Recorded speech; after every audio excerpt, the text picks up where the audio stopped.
As we've reported a number of times lately, immigration enforcement agents sometimes arrest undocumented defendants outside Milwaukee County courtrooms. But what happens to the cases that brought those defendants to the court in the first place?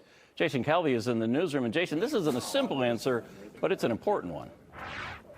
That's right, Ted. To understand this issue, we need to look at two Milwaukee cases involving two immigrants. ICE detained both of them. One has not gotten his day in court. The other, well, take a look. Sometimes ICE detainees attend state court hearings, like this man, former restaurant co-owner Kevin Lopez.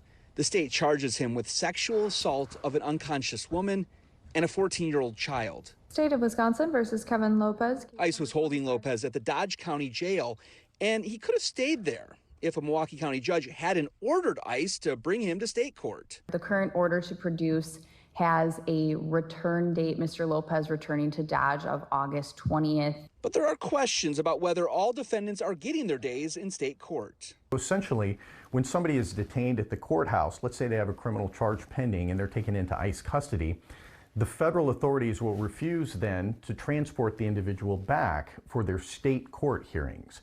That's what happened to Eduardo Flores-Ruiz. You might remember him. A Milwaukee County judge was arrested accused of trying to help him escape immigration enforcement.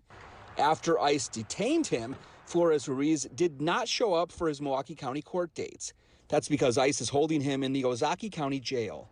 At the federal level, he risks deportation. At the state level, he risks prison on the accusation he beat up his roommates, unless he's deported first. Well, number one, the individual is never able to resolve the underlying case. But when you talk about victims of domestic violence and victims of sexual assault, right, we have a constitutional right that we put into our Constitution a number of years ago, Marcy's Law, that says victims have rights. They have the right to be heard. They have the right to their day in court. The Milwaukee County District Attorney's Office tells us they're handling these issues on a case-by-case basis and hope they'll have a standard procedure in the future.